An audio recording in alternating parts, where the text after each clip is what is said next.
Happy New Year, everyone, and welcome to this month's COSSA Headlines. This is Wendy Noss, and I am joined today by Camille Hossman. And what we thought we would do today, in addition to going over some of the most noteworthy headlines over the past month, is to spend our deep dive time going into more detail about some of the policy activities that have shaped our year, but also to talk a little bit about what hasn't been completed and what we might expect over the next several months. And then, of course, we like to end each month with our homework assignment. So stay tuned at the very end for that. Just a reminder, and for those of you who are joining for the first time, you can ask questions at any time using the chat box function, either related to the headlines topics or one of the deep dive activities. And at the end of the webinar, you will be able to unmute your lines, and so we can hear from you that way as well. So let's dive right into this month's headlines. There are some that we will be going into more detail about later on, and so I'm going to gloss over them at this point. One of them being that Congress passed its final fiscal year 2020 appropriations. I'll talk more about that in a couple of minutes. In other congressional news, though, last month, the Esther Martinez Native American Languages Program Reauthorization Act was signed into law. For those who have been following this has been years in the making, and it really is a major win for the linguistics and language research and preservation community. The legislation reauthorizes the Native American Languages Preservation and Maintenance Program and the Esther Martinez Initiative Grant Program within the Department of Health and Human Services. Both programs support projects to preserve and revitalize Native languages in tribal communities. In addition, though, to just reauthorizing the two programs, the legislation increases the maximum possible duration of all Esther Martinez grants from 3 years to 5 years and decreases the required minimum number of enrollees in Native American language programs. So both positive wins for these programs. The text of the bill can be read on the congress.gov website, and there's more information about the programs if you go to the HHS website. And there's some links on the screen there, and of course, links on our website as well. And in other congressional news, in December, the Senate passed a bipartisan concurrent resolution in support of the 2020 census. The resolution was introduced by Senator Brian Schatz he's a Democrat from Hawaii, and Senator Lisa Murkowski, who's a Republican from Alaska, and it expresses the sense of Congress that it is the duty of the people of the United States to ensure the 2020 census is as accurate as possible, that the government should inform the public about its importance, and that U.S. residents should plan to respond. This is really meant to shore up support for the decennial census in light of all of the challenges the census faced this year, not only in funding, but with regard to the citizenship question and any chilling effect that that activity may have had on turnout for the decennial. So efforts have really shifted now to promoting the census and showing support. COSSA signed on to this, endorsed this resolution, as did many of your organizations, and you can find more information about that on the web. Turning to executive branch news, I'm going to skip over the nominee for the National Science Foundation for now. We'll come back to that. But as we've been reporting previously, the White House Office of Science and Technology Policy issued a request for information several weeks ago about the research environment. And they're really looking to get community feedback on a number of areas, such as research rigor and integrity. So that's reproducibility, replicability, the peer review process, et cetera. Coordinating administrative requirements for research. So this is really looking at administrative burden. Research security, and if you missed our headlines web chat from last month, we go really in depth into research security. and safe and inclusive research environments. And this includes, but is not limited to, sexual harassment policies. So the OSTP is looking for input into this process, and they've extended their deadline for their RFI for later this month, January 28th. And so I encourage you all to take a look at that. There's a lot of guiding questions involved, included in that RFI. And this really is, I've gotten some questions from members who have said, is this really a true opportunity for the community to weigh in, or is the administration already made up its mind on these topics? And this truly is an opportunity. They truly do want to hear from the community about the issues important to you. So I encourage you to weigh in on those many questions they're asking. In addition, the White House has released its final 2020 action plan for the federal data strategy. We've been covering this for a couple of months, and you can check out all of our coverage by going to our Washington Update webpage. But essentially, the federal data strategy, which is being coordinated by the White House through OMB, is a 10-year vision for how the federal government will accelerate the use of data to support the foundations of democracy, deliver on mission, serve the public, and steward resources while protecting security, privacy, and confidentiality. The strategy consists of 10 principles and 40 best practices to guide federal agencies on how to leverage the value of their data. The next phase in this process is the first year action plan, which details concrete steps to align existing efforts and establish a firm basis of tools, processes, and capacities to leverage data as a strategic asset. The action plan also incorporates several mandated actions from the Evidence Act, the Foundations of Evidence-Based Policymaking Act, which we've covered in past webinars and was signed into law last year. The draft plan was released over the summer, and the final version was revised in response to feedback and has been released. The planned next steps for 2020 are really organized into 3 categories. Actions to be taken by agencies, actions to be taken by a specific agency or a group of agencies related to a common topic, and government-wide data services and pilot projects. So there's a lot of information here, and we covered it in our Washington Update that came out earlier this week in detail. So I hope you'll check that out on our website.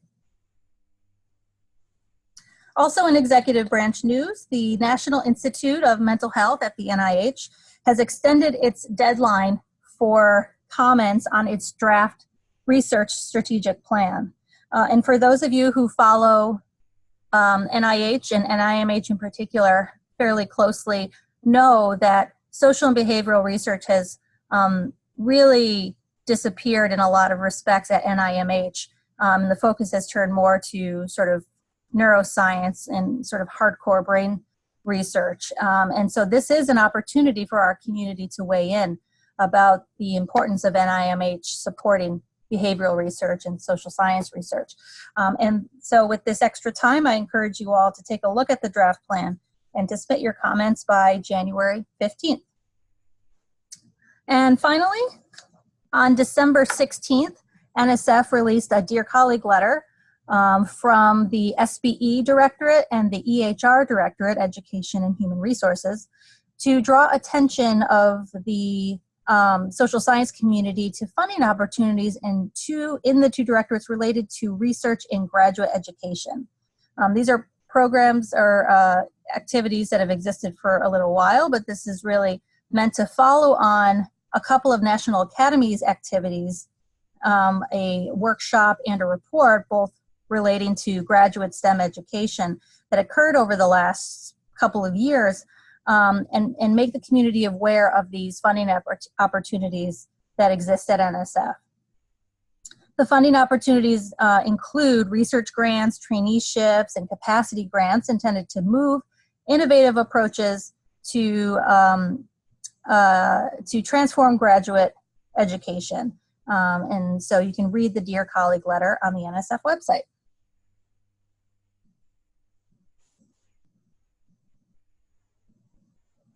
Turning to the community, one update is that in December, ICPSR of the University of Michigan's Institute for Social Research released a new tool to simplify the application process for accessing restricted microdata from principal statistical agencies.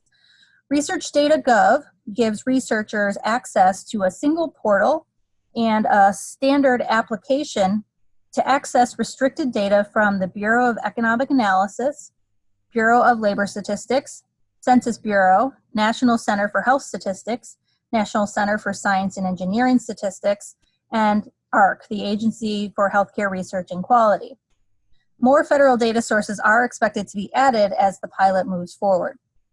The project is supported by funding from the Census Bureau under the direction of OMB at the White House, and it was created thanks to a requirement, again, in the Evidence Act from a year ago, which required that the government simplify the application process for external researchers to access federal data. So this is a pretty great development, and you can, of course, find more details on the ICPSR website. And lastly, turning to some COSSA news, wanted to flag for you that our latest Why Social Science blog piece was written by Amanda Clinton, who is Senior Director of the Office of International Affairs at the American Psychological Association. And she writes about how collaboration between professionals and across disciplines can lead to breakthroughs for our most complex problems. And she uses several case studies to make that case. It's really quite interesting. And finally, early bird registration is open for Social Science Advocacy Day, which is happening at the end of March. Early bird registration ends at the end of this month, so go ahead and take advantage of those rates now. Our spring event will include a kickoff session, which features guest speakers that will be announced in the coming weeks, a half day of intensive context setting and advocacy prep, our annual celebration of social science rooftop reception and award presentation, and of course a full day of meetings on Capitol Hill. So again, take advantage of our early bird registration rate, and if you know of any graduate or undergraduate students who are interested in policy and advocacy, they can register at a rate of $25.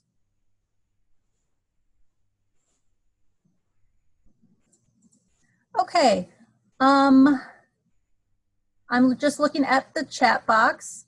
And it looks like we're good on questions for right now, but of course you can add to the chat box at any time.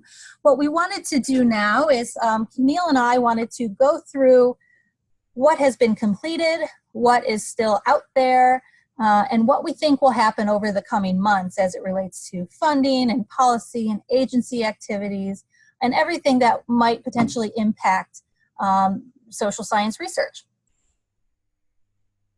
First, and the biggest piece of news, obviously, is that FY 2020 appropriations were finished. Not on time, but still we're in a much better place than we were this time last year. As you recall, we were at this moment a year ago in the throes of the longest government shutdown in US history. So the fact that we were able to receive the final appropriations bills before the end of the calendar year last year is actually a very welcome departure. Means that we and Congress can start this year off with a laser focus on 2021 and not be working with multiple fiscal years. So that's great. There's a table on your screen where you can see what the final numbers are for many of the agencies we care about. And if you go to COSSA.org/policy, you'll see our in-depth analysis where we go agency by agency and tell you how the programs we care about have fared. A couple of notes, not surprising, is that the National Institutes of Health continues to receive healthy increases each year. They were hoping for a $3 billion increase, but they received a $2.6 billion increase, which is not bad. In less exciting positive news, the National Science Foundation received a 2.5% increase, which is great. But the downside there is the final number for NSF actually fell below both the House number and the Senate number. And that's really a reflection of the budget cap negotiations that happened earlier in the process, which essentially gave the subcommittees lower allocations, a smaller pie to split up. And so that meant they weren't able to, in the final agreement, increase NSF to the levels that had been proposed in earlier House and Senate bills. But still, they received an increase, and so we're grateful for that. A lot more details on all of the programs shown on your screen here, again, is in our analysis. I invite you to check that out. And let us know if you have any questions about any programs that may not be in that analysis, and we'll be happy to send you our thoughts. Okay, a few more items about what has happened this year, both positive and less than positive. As I mentioned, the budget caps were raised. So for those of you who attended Social Science Advocacy Day last year, you know how long we've been waiting for Congress to raise the caps that are placed on federal spending. This has been sort of a long-term issue. We've been under these caps for a decade, and 2020 was the last year of those really tight budget caps, and they were raised, like I said, to allow additional funding in both 2020 and 2021. Still, that being said, even the raised caps for 2021 are still rather tight. They were raised, but not by enough, frankly. And so it'll be another tough year of picking winners and losers and making the case for the agencies we care about in 2021. So get ready for that as we head into appropriation season. We need to make the case for NSF, NIH, federal statistical agencies, and all of the agencies we care about. Another thing that happened this year that is very good news was the citizenship question being removed from the 2020 census. While the removal of the question was undoubtedly a positive development, it did cause, as you know, a lot of confusion and controversy, and researchers and census enumerators are concerned, as they should be, about the response rates and whether the fight over citizenship and going to the Supreme Court has damaged the decennial in any way. So I know that we are focused on and are interested in other organizations who are working on Census Day activities for April 1st. We would love to be able to promote other activities that you all are working on to make sure that turnout is what it needs to be, and that the validity and the reliability of census data hasn't been compromised as a result of the citizenship process. But still, a significant win by so many in the community, research and beyond, in getting this question removed. So kudos to everybody on that. And now we turn to implementation of the census and hoping that the data comes back as it should. Also this year, and going way back to January of last year, I've already mentioned a few outcomes of this, was the passage of the Foundations of Evidence-Based Policymaking Act, which has been in the making for a while. So the legislation built on recommendations from the Commission on Evidence-Based Policymaking, and it really represented a bipartisan recognition of the importance of science and data in helping to design and improve policy. And as I noted in some of the headlines updates, it really is being put to work. And real changes are happening, whether it's making access to data easier, or any of the other initiatives through the data plans and whatnot. It really is having a positive impact, and implementation will continue over the years ahead. But in less positive news from 2019, and we reported on this months ago, the Secretary of Agriculture made an announcement in June that the Economic Research Service, one of the statistical agencies at USDA, and the National Institute of Food and Agriculture would be moving out of the Washington, D.C. area. Despite efforts from Congress and advocates, all signs point to this move going ahead, and actually they have already gone ahead. this is problematic for several reasons. Brain drain is a major one.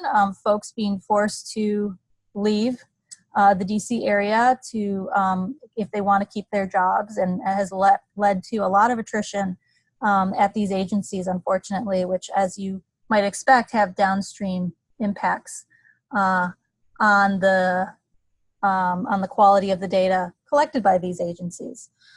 You can also watch the recording of our October Headlines webinar, where we had former ERS Administrator Kitty Smith-Evans talking in more detail about what the impacts of this move actually means. And so we continue to watch it, but sadly it seems as though this is moving ahead.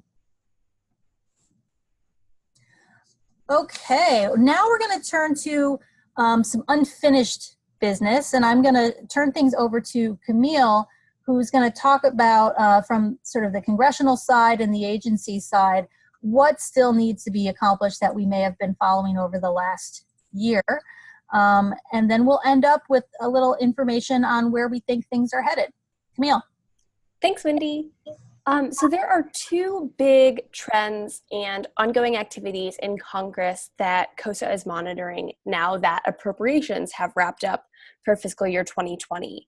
So the first one is legislation affecting higher education that we are expecting to see this year. Wendy, can you advance the slides for me? Thank you. The other trend we are watching out for is legislation affecting science integrity at federal agencies.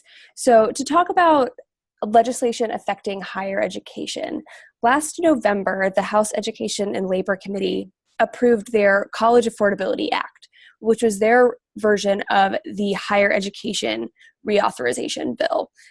And this bill included, notably for social science, reauthorizations for Title VI and Fulbright-Hays international education and foreign language programs at the Department of Education. This bill, in the context of those programs, is very positive and puts those programs on a growth path for the coming years. However, that bill was primarily supported by House Democrats and doesn't show signs of moving forward in the Senate in its current form. There have been lots of murmurs that the Senate is going to be taking a piecemeal approach to reauthorizing a higher education act. In fact, last year, they passed the Future Act, which reauthorized programs related to HBCUs and other minority-serving institutions, signaling that they're going to be taking a smaller approach, reauthorizing program by program. So COSSA is going to be monitoring how the Senate is going to approach their reauthorizations and making sure that these international education and foreign language programs are robustly supported in any legislation. Relatedly, we're monitoring science integrity legislation that has been coming out over the course of the 116th Congress and really since the Trump administration came into office. Many members of Congress, particularly House Democrats, have been introducing legislation related to science integrity following attempts by the administration to sideline science and scientific advice in the policymaking process. Notably, late last year, the Democratic-led Science Integrity Act, which is a bill that proposes that federal agencies should have standards for scientific integrity to prevent political and special interests from interfering in federally funded research, actually gained bipartisan support in the House Science Committee, signaling that there might be some Republicans getting on board with this effort to create science integrity standards within the federal government. This is an issue and a trend that we are going to continue monitoring, and we'll definitely include any of these bills in our Washington update and make sure that our membership knows what is happening. As you can see here on the screen, the science integrity and the role of science in the Trump administration is continuing to gain headlines, and so we are not expecting this issue to go away anytime soon.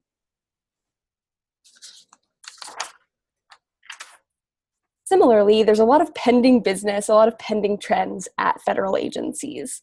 This is the fifth or sixth time we've mentioned the Evidence Act in this presentation, but this is ongoing and really important because it was such a great piece of legislation.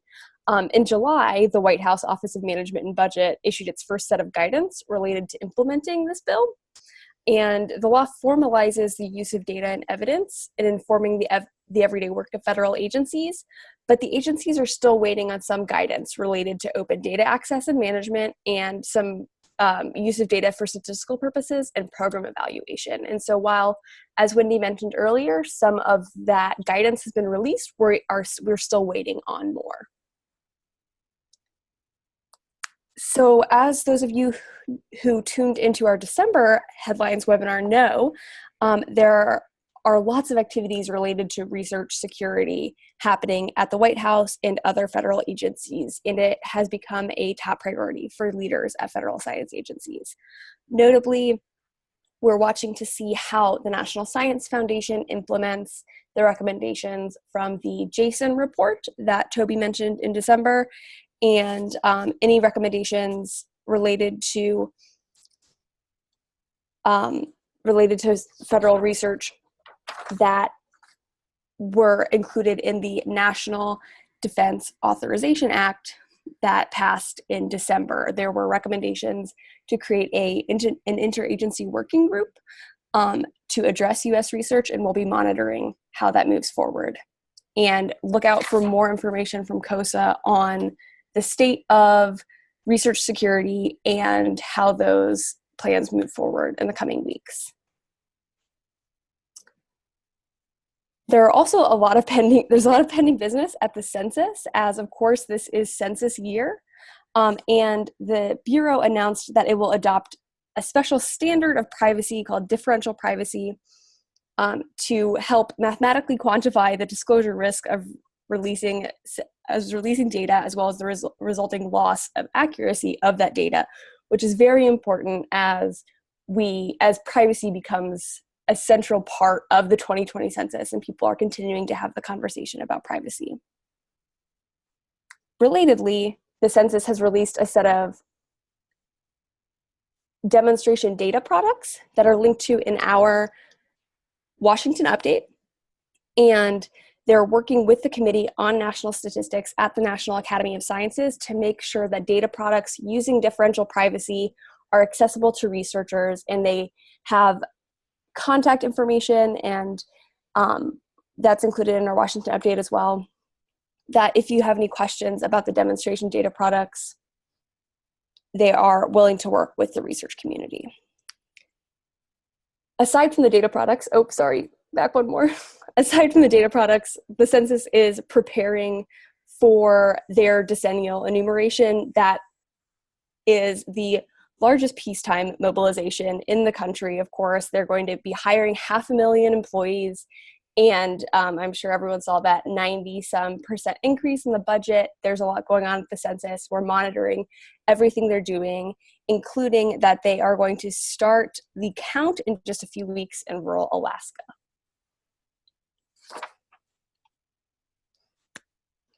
So now we're moving on from what is pending, and we're moving towards what we will be watching and what we're expecting to happen, and some of what we know will happen in 2020. Of course, Congress just finished up fiscal year 2020 appropriations, and somehow, of course, it's already time for fiscal year 2021 appropriations. As Wendy mentioned, one hurdle, the hurdle of budget caps, has already been cleared. Congress knows what level they're writing their appropriations bills to. As she mentioned, they now know sort of what size of pie they're working with. But 2020 is an election year, and election years have become notorious for congressional leaders being non-committal about spending, which has often led to long continuing resolutions or CRs. So we are keeping an eye on making sure that Congress gets their work on appropriations done, make sure that federal science and statistical agencies are funded. And despite the potential for appropriations to get derailed, of course, we're going to be writing up analysis on all of the bills, and congressional leaders have signaled that they are interested in getting this done quickly and getting this process completed, particularly since budget caps have been taken care of. We are also monitoring, of course, science and technology legislation, and we are expecting there to be big science and technology legislation both in the House and in the Senate this year. On On the House side, it has been rumored that the House Science Committee may try to authorize some or most of the agencies in their jurisdiction. So this includes the National Science Foundation, NASA, NIST, the Department of Energy's Office of Science, and they've already started scheduling some hearings that will highlight and analyze and review the activities of these agencies, signaling that this legislation is coming down the pike. There have also been murmurs of other science legislation in the House, particularly related to emerging technologies, artificial intelligence, and trustworthy technologies. We're going to be closely monitoring all of that and, of course, reporting on it in Update. It also seems like there is real potential for science and technology legislation in the Senate. The Senate Commerce Committee just scheduled a hearing today about industries and technologies of the future that is going to include representatives from OSTP and NSF and NIST. So that seems like there's going to be a real effort from Senator Wicker on the Senate Commerce Committee. But additionally, some legislation we're monitoring but haven't seen yet is from Senate Minority Leader Chuck Schumer. He publicly announced in November that he wants to create a new science and technology fund of some kind to invest up to $100 billion in fundamental research related to AI and other cutting edge areas. That's a quote from him from November, but there's been no public release of what that proposal is going to include, but it's something we're monitoring closely. Additionally, we are expecting biomedical research legislation in the coming year. We mentioned in the last headlines, and it was included in Washington Update at the end of 2019, that leaders in the House Energy and Commerce Committee are seeking comments on their Cures 2.0 legislation. This legislation is a follow-up from the 21st Century Cures Act, which provided infusions of funds into NIH and FDA in 2016. So this is sort of the second version of that bill, will likely reauthorize and provide direction to NIH. And committee leaders announced that it's going to focus on modernizing health coverage and modernizing access. And we're looking forward to seeing how they incorporated stakeholder input into that legislation. And we will be monitoring hearings as they go forward. We are also watching the NSF director nominee, which Wendy mentioned earlier, and we learned about in December. The president nominated Sethuraman Panchanathan, who goes by Panch, to be the director of the National Science Foundation for a 6-year term. Panchanathan has been a member of the National Science Board, which is the governing body of the National Science Foundation, since 2014, and he is currently in charge of leading knowledge enterprise development at Arizona State University. He holds his doctorate in electrical and computer engineering and was central in founding the School of Computing and Informatics at ASU and the Center for Cognitive Ubiquitous Computing at ASU. He will be following France Cordova as director of the National Science Foundation if his nomination is approved by the Senate. And we don't really see any obstacles to his nomination that are obstacles for every nominee in the Senate right now. And Wendy is going to talk about this a little more later. But we are enthusiastic about Panch's nomination and happy to see that a respected scientist has been nominated for this important job. If there is a delay between Director Cordova's retirement, which is expected in March, and the confirmation of Dr. Panchanathan, it's likely that the current Chief Operating Officer of NSF will become the acting director. A little bit of editorial analysis there. Hey, thank you, Camille. So we have one more small list of things that we're watching this year, but their consequences are not small. There are several events inside and outside of the scientific community that will undoubtedly have impact on many of the things that we care about, whether they're appropriations bills or the NSF director nomination, that you should know that we will be monitoring very, very closely. And these are items to, many of them, to put a pin in because they will potentially change the course and our strategies for advocacy over the coming months, some positive and some potentially challenging. So let's start with, the elephant in the room, which is impeachment. Of course, we're all watching the news related to impeachment.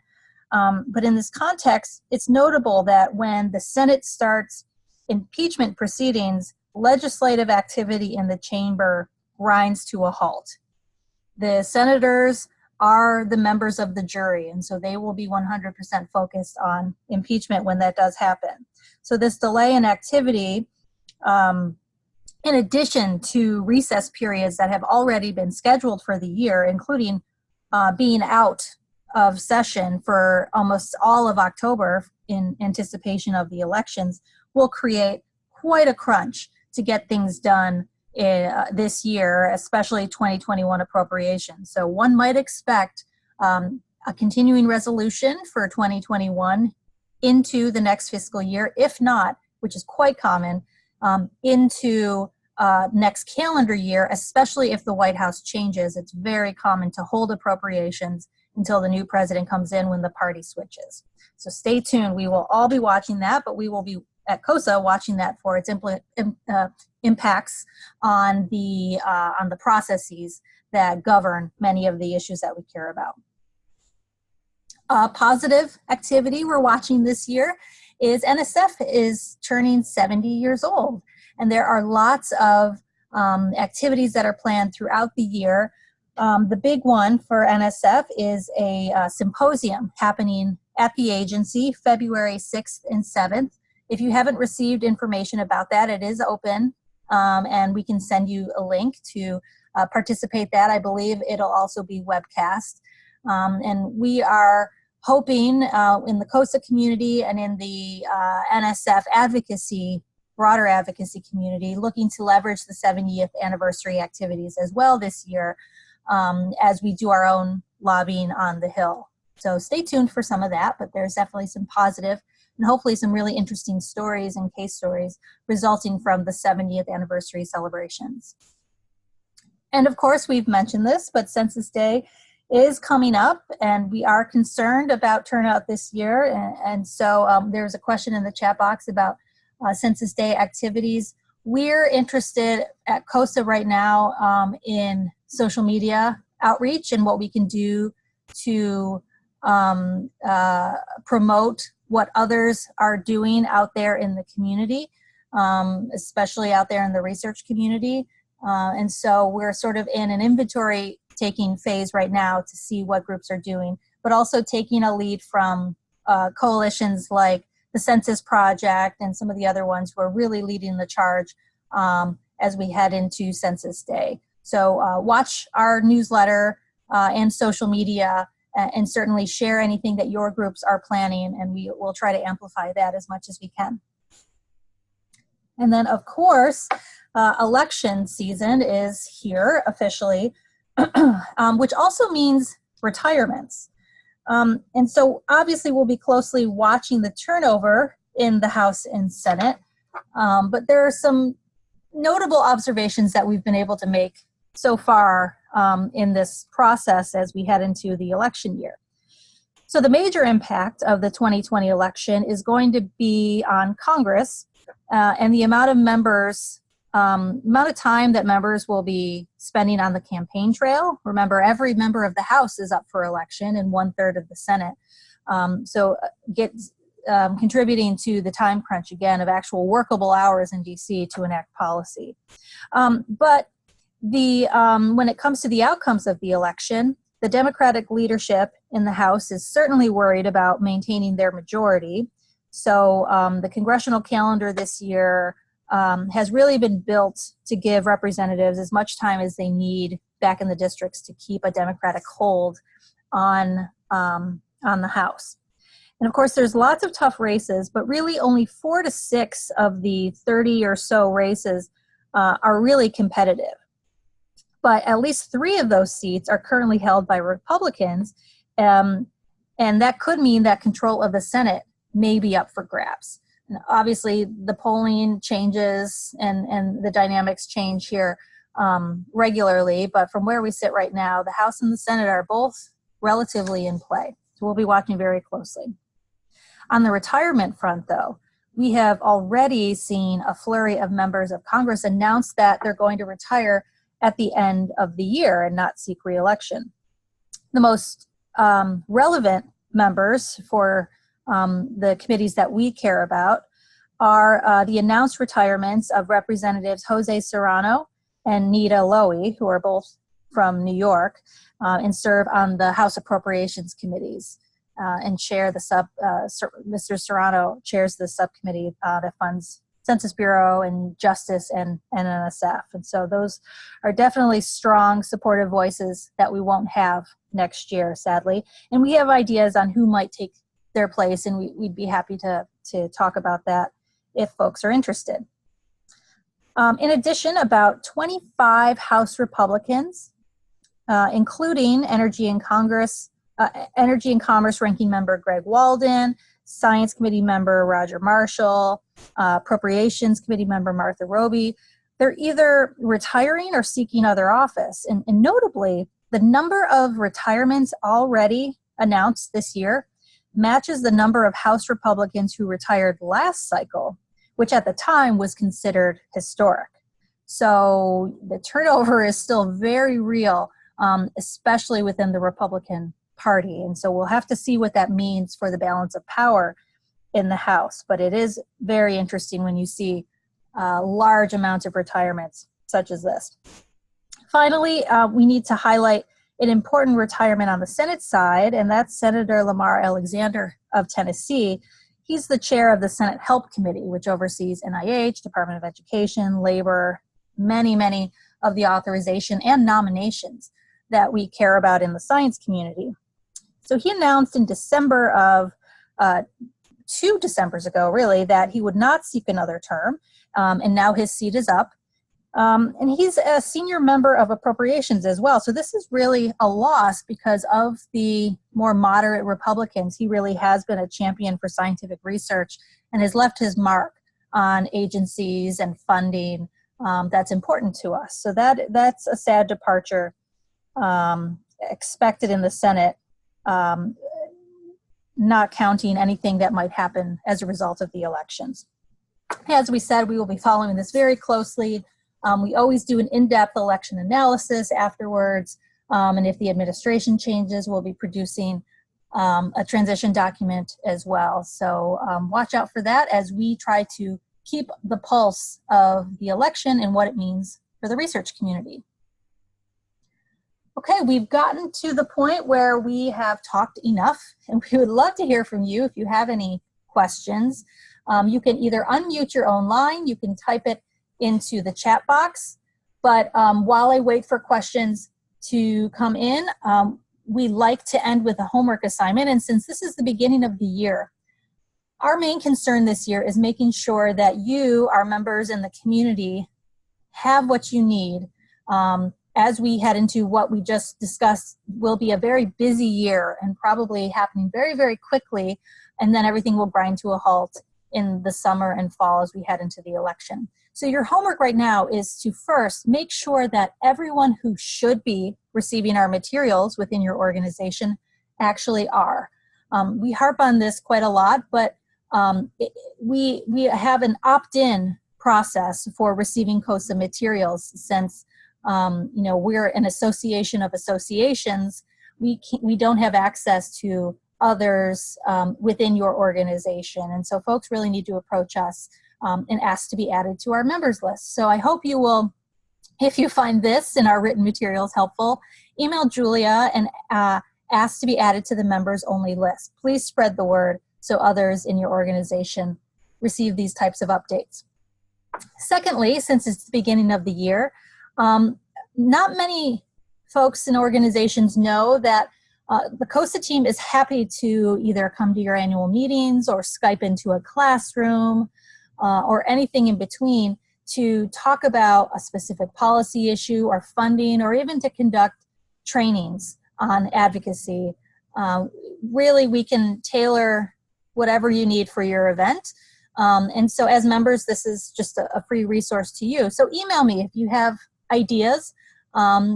We can do anything from a 30-minute Skype session to a day-long training workshop. So think about it. We would love to pencil some of you in this year to engage more closely with your constituencies. And finally, register for Social Science Advocacy Day. Early bird ends at the end of this month. And we hope to see you this year in March. Okay, I'm not seeing any questions come in. Save the date though. February 13th is our next headlines. And we are expecting the President's budget requests for 2021 to come out on February 10th. So those numbers will be hot off the presses, and we will be busily analyzing that information, and we'll be prepared to talk with you about it in February, and we may have an outside speaker as well, so stay tuned for that. For those of you who, many of you, we know you join us every month, and that's amazing, and sometimes you can, we get that too. We wanted to flag for you that we do record these and put them up on our website, and shown on your screen are just the topics that we've covered over the last year. These are the deep dive topics. So much information out there on the census and the USDA move issue, the research security from December, more information than you probably need, but invite you to check out those recordings, or if anyone's been asking you about these topics, lead them to our website, and we also post the slides there as well. If there's something missing from this list that you want to hear about this year, do let us know. We're more than happy to line up speakers or go into detail ourselves about any of the topics that would be of interest to you. COSSA Headlines is meant to be an interactive activity, so please do share your thoughts. We end with this every month. We hope you'll tune in each Thursday, second Thursday of each month. Tell your colleagues to sign up for our messages and spread the word about COSSA membership too. We always welcome referrals to other organizations or universities, and all they have to do is email me and we can get that process started. And of course, send us your ideas for future headlines deep dives. And that's all we had for you. I'll stay online for an extra minute, but otherwise, I wish you all a happy new year, and get some rest, because it's going to be a busy year, and we look forward to working with you. Thanks. See you next month.